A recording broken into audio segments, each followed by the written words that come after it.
네, 혼줄 아니고요. 돈줄 내러 왔습니다. 오늘의 돈줄 리포트 보도록 하겠습니다. 네, 먼저 NH투자증권에서는 BTS 비활동기 체험판이라는 제목의 리포트를 발행했고요. SK증권에서도 2023년에 주목을 했습니다. 마지막으로는 하나투자증권의 털고 일어나자라는 제목 보도록 하겠습니다. 네, 오늘의 첫 번째 기업은 바로 하이브인데요. 현재 주가 보면 1.61% 하락하면서 12만 2,500원에 거래가 되고 있습니다. 방탄소년단의 7멤버가 이제 폭넓은 개인 활동으로 제2막을 열죠. NH투자증권에서는 하이브가 BTS의 일시적인 부재로 인해 오히려 회사의 다른 아티스트의 강한 체력을 확인할 수 있었다라고 평가를 했습니다. 물론 단체 활동은 부재했지만 다양한 아티스트로부터 성장을 잘 이뤘다고 평가를 했는데요. 이제 4분기에는 진과 RM의 솔로 또 여기에 르세라핌의 미니가 함께 반영될 예정이라고 합니다. NH에서는 다가올 12월에도 주목을 했습니다. 데뷔 예정인 보이그룹이죠. N팀과 관련한 매출도 본격화될 것이라고 예상했습니다. 또한 하이브에서는 언니 걸그룹인 르세라핌도 그렇고요. 동생 걸그룹이라고 하는 뉴진스가 어텐션의 발매 동시에 큰 열풍을 일으키기도 했는데요. 이렇게 확실히 짧아진 수익화의 소요 기간을 몸소 증명 중이라고 합니다. 덕분에 앞으로도 다양한 활동을 통해서 수익 기여도가 훨씬 더 높아질 것으로 전망을 했습니다. 투자 의견 보도록 하겠습니다. 투자 의견은 매수를 유지하고요. 목표가로는 25만 원을 제시했습니다. 네, 이어서 오늘의 두 번째 기업은 대덕전자입니다. 현재 4.87%, 5% 가까운 하락폭 키워내면서 24,400원을 기록 중입니다. SK증권은 대덕전자가 견조한 실적을 보이고 있긴 하지만 아무래도 글로벌 반도체 업계의 하향 영향은 피할 수 없을 것이라고 이야기했습니다. 먼저 3분기 매출액은 시장 컨센서스를 상회했는데요. 플립칩의 신규 공장 증설 효과가 이익을 이끌었다고 합니다. 다만 내년에는 PC와 모바일 수요의 둔화를 함께 예상했는데요. 단가의 인하 압박이 커질 수 있다는 점은 아무래도 큰 리스크 요인이라고 바라봤습니다. 그렇지만 SK는 3분기처럼 플립칩에 집중을 했습니다. 플립칩의 신규 라인이 차질 없이 진행이 된다고 하면 업황 둔화의 영향을 일부 상쇄할 수 있다고 분석했습니다. 또한 대덕전자가 상대적으로 업황이 견조한 플립칩 위주의 사업을 하고 있는 것을 감안해야 한다고 합니다. 투자 의견 보도록 하겠습니다. 투자 의견은 매수 유지하고요. 목표가로는 34,000원을 이야기했습니다. 네, 오늘의 마지막 기업 보도록 하겠습니다. 롯데칠성인데요. 현재 6%째 상승세 보여주면서 14만 500원 기록 중입니다. 하나투자증권은 기대에 미치지 못한 3분기 실적을 발표한 롯데칠성에 대해서 3분기 실적 부진은 3분기에서 그칠 전망이고요. 중장기적인 투자 포인트에서는 달라진 점이 없다고 판단했습니다. 중장기 실적 개선의 동력을 두 가지로 이야기했는데요. 바로 주류 가동률과 해외 실적입니다. 무설탕을 앞세운 신제품 소주죠. 세로의 판매가 확대될 것으로 바라봤고요. 또한 하이브리드 소주 개시로 주류 공장 가동률은 우상향 추세가 이어지면서 손익 개선을 주도할 것이라 예상했습니다. 또한 롯데칠성의 수출 매출은 연평균 10.3% 성장하고 내수 매출에서 한정된 지역적 한계를 극복해 나갈 것으로 전망했습니다. 네, 투자 의견 함께 보도록 하겠습니다. 투자 의견은 매수고요. 목표가로는 26만 원 제시했습니다. 네, 오늘도 이렇게 세 가지 리포트 함께 하셨고요. 나머지 두 개는 소장님께서 돈줄 내주세요. 네, 돈줄이 나게 될지 혼줄 나게 될지 오늘도 힘차게 두 가지 종목에 대한 투자 의견 들어보겠습니다. 이 종목에 대해서는 YG경제연구소 차윤수 수장과 함께할게요. 어서 오세요. 안녕하십니까? 네, 안녕하십니까. 저희가 주가적인 측면에서 차트를 보고 분석하고 매수매도 의견을 드리는 시간은 아니지만 이 회사를 둘러싸고 있는 지금 시장 상황은 어떤지 그리고 회사가 일을 잘하고 있는지 분석해 볼 수 있는 시간입니다. 오늘 첫 번째로는 IBK투자증권에서 나온 현대모비스 리포트를 볼게요. 전동화 성장 속의 투자 확대라는 제목이 나왔는데 일단 현대모비스의 실적부터 볼게요. 지금 막 실적 시즌이니까 모든 리포트들이 다 처음에 실적부터 리뷰를 하고 가요. 네, 일단 실적으로 놓고 보면 그러니까 이제 컨센서스에 부합했다라고 말씀드릴 수가 있겠습니다. 여러분들 여기서 잘 보셔야 될 게 뭐냐면 우리가 평상시에 우리가 이제 성적이라는 개념을 보면 100점 만점이 우리나라는 제일 베스트죠. 근데 지금은 컨센서스라는 것은 이제 예상치인데 이 100점이 좀 낮아져 있죠. 지금 경기가 둔화되다 보니까 한 7, 80점으로 낮아져 있는 상태에서 컨센서스를 부합했냐 안 했냐라는 부분들을 일단 머릿속에 염두에 두셔야 된다고 보여지고요. 자, 3분기 연결 매출액이 13조 정도 나와서 YOY 기준으로 30%가 넘게 나왔고요. 하지만 영업이익은 5,700억이 나왔음에도 불구하고 YOY 기준으로 26%밖에 증가를 못했어요. 조금 안타깝습니다. 반면에 영업이익률은 4.4% 정도 나와서 YOY 기준으로 한 1% 정도, 한 30% 정도 증가하긴 했습니다만 영업이익이 좀 줄었어요. 근데 여기 이제 영업이익이 줄은 이유를 이제 자세히 리포트에 또 언급을 하고 있습니다. 아무래도 이제 차량용 반도체 가격이 좀 올라가다 보니까 이런 것들, 그 다음에 운송비가 이제 상승했잖아요. 이런 것들 때문에 매출 대비해서 영업이익이 다소 좀 줄어들었다라는 것들인데 글쎄요, 뭐 이런 부분들은 우리가 생각하기 나름입니다만. 받아들일 수 있는 부분들이다. 이제 구조적으로 이게 고착화돼가지고 영업이익률이 손해가 난 게 아니라 운송비 같은 경우 지금 낮아지고 있는 상태고 차량용 반도체 가격도 지금 이제 좀 낮아지는 부분들이기 때문에 이런 것들을 우리가 판단할 수 있는 근거들이 나와 있다라는 면에 있어서는 상당히 좋다 이렇게 말씀드릴 수 있겠습니다. 네. 근데 이 리포트 제목에서 딱 그러잖아요. 전동화 성장이라고 꼽았거든요. 네. 전동화 부분의 성과가 어떤 거지? 사실 현대모비스가 하고 있는 그 사업에서 전동화 사업이라고 딱 뭔가 이렇게 부분지어져 있는 건지 좀 어렵더라고요. 일단 우리가 이제 일반적인 상식으로 봤을 때 정현 아나운서가 봤을 때 현대모비스 하면 뭘 하고 있다라고 생각을 하세요? 뭐 자동차 수리도 하고 예. 부품도 고쳐주고 네. 뭐 부품 납품하고 그렇죠. 그런 거죠. 네. 그러니까 이제 우리가 이제 저 같은 경우 현대차를 몰고 다니는데 현대차를 이제 저도 이제 수리를 하러 가면 현대모비스에서 이제 수리를 해줘요. 네. 그리고 이제 부품들 만들고 이제 거기 가면 이제 소위 말해 정품을 이제 갖고 하는 거죠. 맞습니다. AS 사업 부분들도 있고요. 각종 이제 부품들을 만드는 거예요. 이제 주요 핵심 부품들을 현대모비스가 이제 만들어서 현대차의 신차에도 들어가고 AS에도 들어가죠. 근데 여기서 지금 이제 우리가 얘기하는 게 모듈과 전동화라는 부분들이에요. 여기서 이제 모듈이라는 부분들을 여러분들이 생각하실 게 뭐냐면 예를 들어서 바퀴를 이제 교체를 이제 바퀴를 이제 뭐 한다 그러면 나사를 풀러서 이제 그걸 하는 거잖아요. 근데 우리가 그 안에 숨어 있는 자동화 같은 경우는 모듈이라고 그래서 여러분들 전선 막 연결돼 있는 거를 뽑아가지고 그냥 막 꼽고 툭 버리고 새로 꼽고 이제 그렇잖아요. 선이 하나 끊어졌다 그래서 일일이 그걸 찾아가지고 고치지는 않잖아요. 그게 모듈입니다. 그런 모듈들을 이제 현대모비스가 만들고 그다음에 이제 우리가 이제 저는 이제 전기차가 아닙니다만 전기차라든지 아니면 자율주행이라든지 예를 들면 그런 부분들이 굉장히 좀 촘촘해지고 모듈 부분들이 굉장히 커지겠죠. 우리가 단순하게 화석연료차 같은 경우는 엔진이 있고 엔진에서 열과 힘을 모터를 통해서 연결시켜주는 거지만 전기차 같은 경우는 또 차원이 다르죠. 따라서 이 부분에 대해서 지금 많은 투자를 하고 있어요. 결국 현대차가 나가야 되는 부분들인데 안타까운 것은 현재 지금 이쪽 부분들이 조금 수익이 아직 안 나고 있는 거예요. 투자를 하고 있는 거와 수익이 나는 건 별개죠. 투자를 열심히 하면서 미래 먹거리를 창출하고 있는 건 사실입니다. 하지만 아직까지는 수익이 안 나고 있는 상태지만 제목에서 보여지듯이 성장 속에 투자를 확대하고 있다. AS 분야에 돈을 벌어가지고 모듈 쪽에 투자하고 있고 이게 언젠간 가셔야 될 것이다. 이게 지금 이제 우리가 현대모비스를 바라보는 핵심 포인트가 아니겠는가 말씀드릴 수가 있겠습니다. 네, 현대모비스의 투자 아이디어를 한번 찾아보겠습니다. 사실 현대차랑 기아가 연초 연중반에 테슬라만큼 전기차가 잘 팔린다. 뭐 그러면서 그렇죠. 예. 일론 머스크도 언급을 하면서 그들의 주가가 올랐을 때 현대모비스, 현대글로비스도 살짝 고개를 들다가 네. 상단에 막혀버린 듯이 내려왔었거든요. 맞습니다. 현대모비스 지금부터는 뭘 봐야 될까요? 아무래도 뭐 전방 산업인 현대기아차와 이제 연동시켜서 보는 시각들이 좀 있죠. 저희가 이제 한 번은 현대글로비스를 다룬 적이 있죠. 이제 글로비스는 운송 쪽이고 PCC 선박 같은 경우에 대한 부분들을 말씀을 드렸고요. 자, 표를 한번 보시면서 현대모비스를 한번 좀 보도록 하죠. 일단 현대모비스가 현대차와 연관성을 떠나서 독자적으로 어느 지역에서 물건이 잘 팔려야 되느냐라는 걸 우리가 한번 보죠. 아무래도 IRA법이라든지 이런 것들 때문에 관심이 있는데 지금 이제 제 얼굴서부터 멀리 쪽을 보면 이게 이제 지역별 실적입니다. 한국 같은 경우 조금 이제 서서히 늘어나는 면이 있습니다만 미주 지역과 유럽, 중국, 기타 이렇게 좀 나눠져 있어요.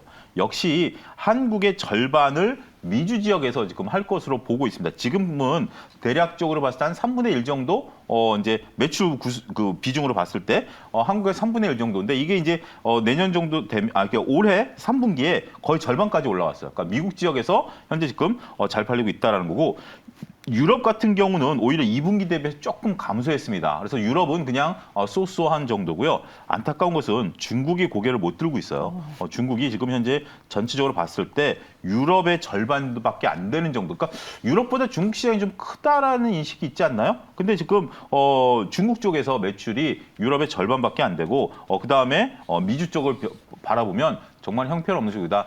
역시 중국 쪽이 조금 아킬레스 건이다라고 좀 말씀드릴 수가 있겠습니다. 자, 그러면 이제 각 사업 부분을 한번 보면 다음에 이제 4페이지에 나와 있는 표를 좀 보도록 하겠습니다.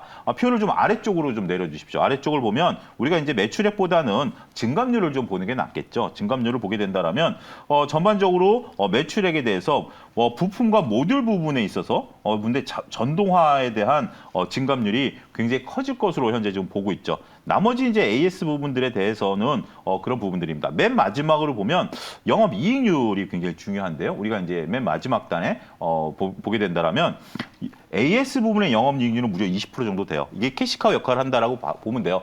그리고 전 모듈과 부품 부분의 영업이익률은 2분기에 적자였고 올해는 적자였고 내년에는 조금 이제 늘어나는 거예요.